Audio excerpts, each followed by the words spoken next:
বুধবার ডর্টমুন্ডের signal Iduna পার্কে European চ্যাম্পিয়নশিপের দ্বিতীয় সেমিফাইনালে মুখোমুখি হয় ইংল্যান্ড ও নেদারল্যান্ডস। ম্যাচের শুরুতেই ইংলিশ দর্শকদের স্তব্ধ করে ডাচদের এগিয়ে দেন জাভি সিমন্স।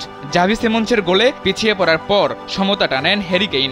ম্যাচ এগোচ্ছিল এক্সট্রা টাইমের দিকে, তবে নির্ধারিত সময় 90 মিনিটে পৌঁছানোর পর ইনজুরি টাইমে ইংল্যান্ডের স্ট্রাইকার অলি ওয়াটকিনসনের গোলে জয় পেয়ে ফাইনালের টিকিট নিশ্চিত করে থ্রি লায়ন্সরা। হাই ভোল্টেজ এই সেমিফাইনালে শুরুর মাত্র 7 মিনিট পরেই ম্যাচে লিড নেয় নেদারল্যান্ডস। ডেকল্যান রাইসের থেকে বল কেড়ে নিয়ে কিছুটা এগিয়ে বক্সের বাইরে থেকে শট নেন জাভি সিমন্স। বুলেট গতির ওই শট ঠেকানোর কোনো সুযোগই পাননি গোলরক্ষক। পিছিয়ে পড়ে একের পর এক আক্রমণ করতে থাকে ইংল্যান্ড। 1 মিনিটে নগদ ইসলামিক অ্যাকাউন্ট খুলতে ডায়াল করুন *167#। ইংল্যান্ডের আক্রমণ ঠেকাতে গিয়ে পেনাল্টি উপহার দেয় নেদারল্যান্ডস। পেনাল্টিতে অবশ্য কোনো ভুল করেননি ইংলিশ অধিনায়ক কেইন।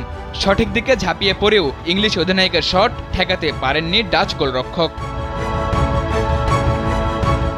ম্যাচের মাত্র 7 মিনিটের ওই গোল বাদ দিলে এদিন বেশ ছন্দময় ফুটবল খেলতে দেখা যায় ইংল্যান্ডকে।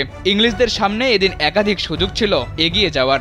ম্যাচের 84 মিনিটে সুযোগ ছিল নেদারল্যান্ডসের সামনেও। ইংল্যান্ড নেদারল্যান্ডস দুই দলই মিস করেছে একাধিক সুযোগ। তবে ম্যাচের একদম শেষ ভাগে বদলি হয়ে নামা ওয়াটকিনসন ইংল্যান্ডকে ফাইনালে তোলার নায়ক। অ্যাস্টন ভিলার এই ফরওয়ার্ডের দুর্দান্ত এক গোল নেদারল্যান্ডসকে বিদায় করে ইউরোর রেস থেকে। নেদারল্যান্ডসের বিপক্ষে 2-1 গোলের জয়ে টানা দ্বিতীয়বারের মতো ইউরোর ফাইনালে পা রাখে ইংল্যান্ড। পাশাপাশি এই জয়ে প্রথমবারের মতো নিজ দেশের বাইরে আয়োজিত কোনো বড় টুর্নামেন্টে ফাইনালের টিকিট পেল থ্রি লায়ন্সরা। ফাইনালে আসার এই যাত্রায় ইংল্যান্ড কোয়ার্টার ফাইনালে হারিয়েছিল আরেক জায়ান্ট সুইজারল্যান্ডকে। সেই ম্যাচ টাইব্রেকারে জয় পেলেও সেমিফাইনালের এই ম্যাচে নেদারল্যান্ডসকে নির্ধারিত সময়েই হারিয়ে ফাইনালে উঠেছে ইংল্যান্ড। আগের ফাইনালে ইতালির কাছে টাইব্রেকারে হেরেছিল গ্যারেথ সাউথগেটের দল। এবার সেই যন্ত্রণা ভোলার সুযোগ পাচ্ছে ইংল্যান্ড। আগামী রোববার রাতে বার্লিনের ফাইনালে তাদের প্রতিপক্ষ স্পেন।